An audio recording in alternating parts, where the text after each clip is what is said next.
Pasar modal di Indonesia. Pasar modal merupakan jantung perekonomian, menyediakan sarana pendanaan bagi perusahaan dan pemerintah, sekaligus menjadi wadah investasi bagi individu. Mari kita selami lebih dalam bagaimana pasar modal bekerja, manfaatnya, serta peran berbagai lembaga di dalamnya. Apa itu pasar modal? Pasar modal adalah pasar untuk berbagai instrumen keuangan jangka panjang dengan jangka waktu lebih dari 1 tahun. Instrumen ini mencakup saham, surat utang atau obligasi, reksadana, dan berbagai instrumen derivatif dari efek atau surat berharga lainnya. Pasar modal berfungsi ganda. Yang pertama itu sebagai sarana pendanaan bagi perusahaan dan pemerintah. Yang kedua, serta sebagai sarana kegiatan berinvestasi bagi pemilik dana atau investor. Yang pertama itu ada saham. Saham itu kepemilikan dalam suatu perusahaan. Yang kedua ada obligasi, surat utang jangka menengah hingga panjang. Yang ketiga ada reksadana, kumpulan dana yang dikelola manajer investasi.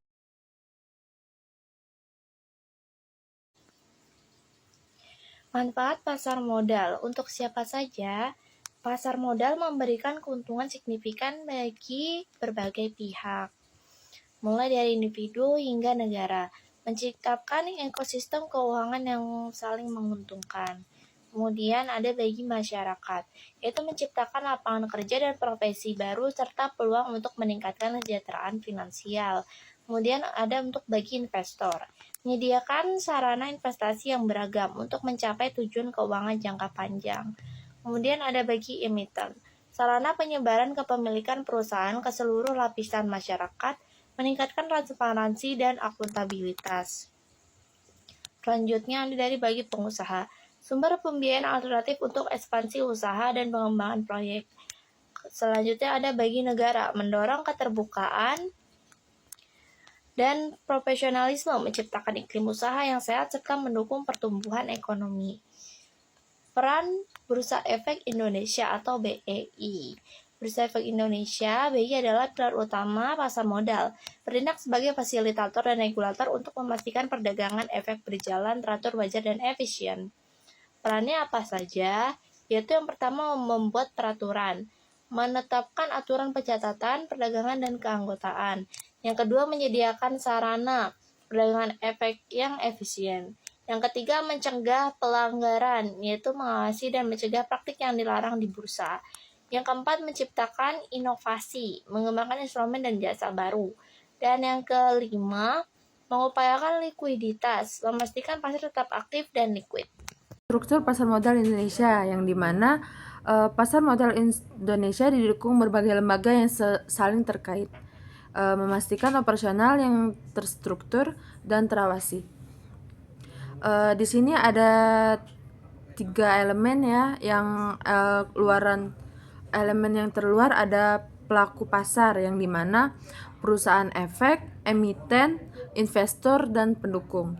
Yang kedua di sini ada infrastruktur yang dimana ada BIA, ada KPIA, dan KSIA sebagai sistem pasar. Nah, elemen yang terakhir di sini ada OJK, yaitu regulator utama pasar modal. Otoritas Jasa Keuangan atau yang disebut dengan OJK berperan sebagai regulator utama, mengawasi seluruh kegiatan jasa keuangan. Yang kedua ada Bursa Efek Indonesia atau yang bisa disebut dengan BIA, adalah penyelenggara perdagangan, sementara Kiring Penjaminan Efek atau yang bisa disebut dengan KPIA dan Kustodion Sentral Efek Indonesia atau KSIA menangani kiring, penjaminan, dan penyimpanan efek.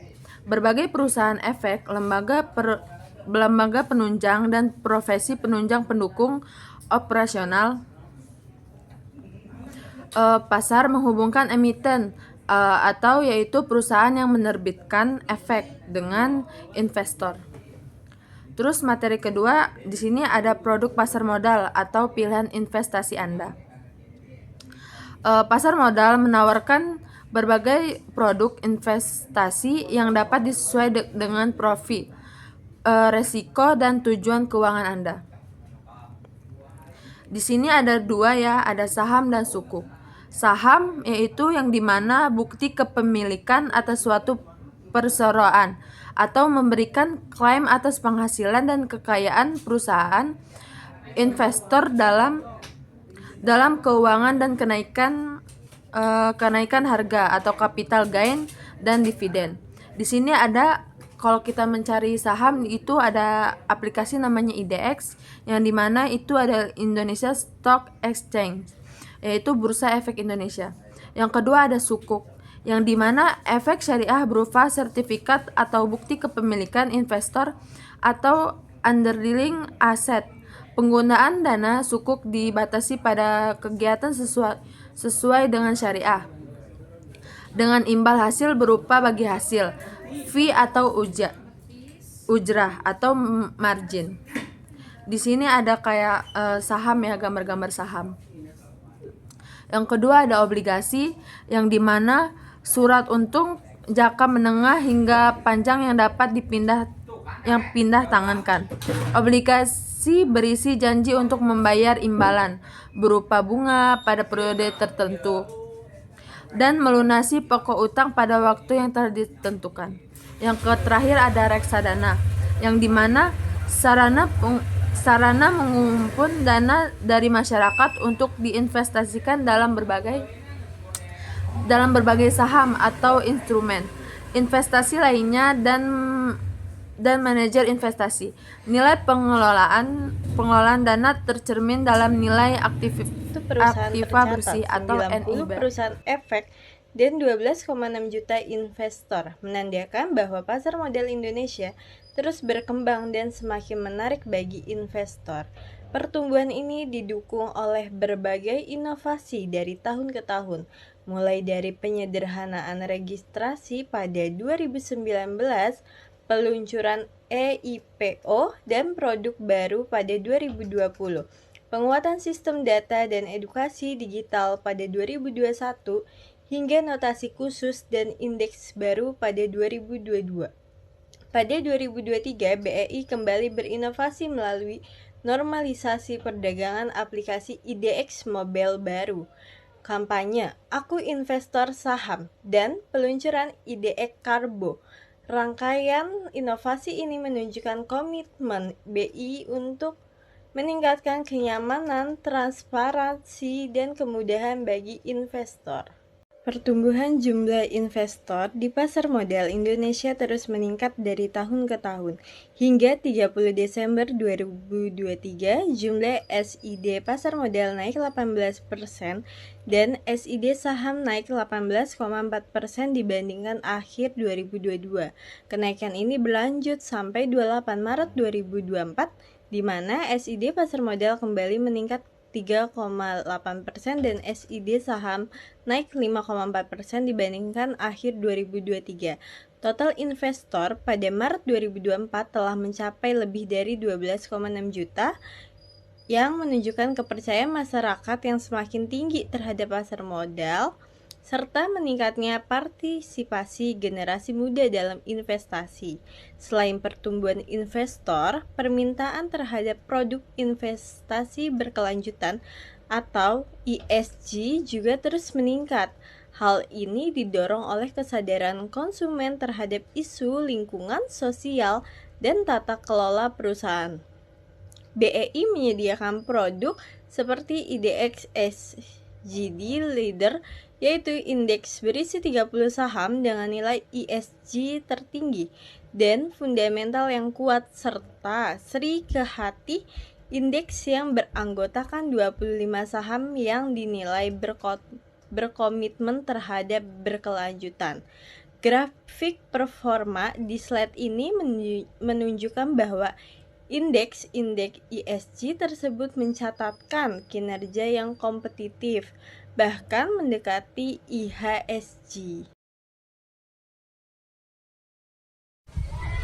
Selanjutnya yang akan kita bahas yaitu terkait perlindungan pemodal di pasar modal Indonesia.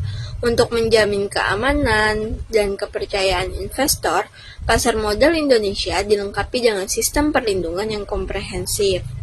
Yang pertama, ada Dana Perlindungan Pemodal atau DPP, di mana DPP ini diadministrasikan dan dikelola oleh PT Penyelenggara Program Perlindungan Investor Efek Indonesia atau Indonesia SIPF.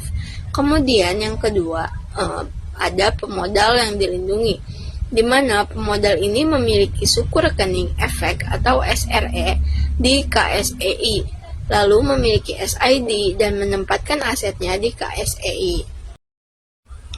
Lalu yang ketiga itu ada pemodal yang tidak dilindungi, di mana pemodal ini terlibat atau menjadi penyebab hilangnya aset, afiliasi dari pihak yang terlibat atau pemegang saham, pengendali, atau pejabat khusus. Alur perlindungan pemodal oleh Indonesia SIPF memastikan bahwa investor mendapatkan ganti rugi jika terjadi kehilangan aset akibat kelalaian atau kejahatan pihak lain, sesuai dengan ketentuan yang berlaku. Oke, selanjutnya kita akan berkenalan dengan IDX Mobile. IDX Mobile adalah aplikasi resmi dari Bursa Efek Indonesia yang menyediakan informasi pasar secara real-time dan fitur-fitur premium. Yang pertama itu ada homepage, berisi tentang ringkasan IHSG, grafik, kinerja indeks, dan rentang harga. Kemudian ada market, di mana berisi indeks, daftar pantau, grafik, aksi korporasi, berita, indeks global, mata uang, komoditas, dan notasi khusus. Kemudian yang ketiga ada premium features, berisi tentang running, trade, dan stock heat map. Yang terakhir itu ada virtual trading, di mana berisi simulasi transaksi saham real time tanpa resiko finansial, ideal untuk belajar. Sekian.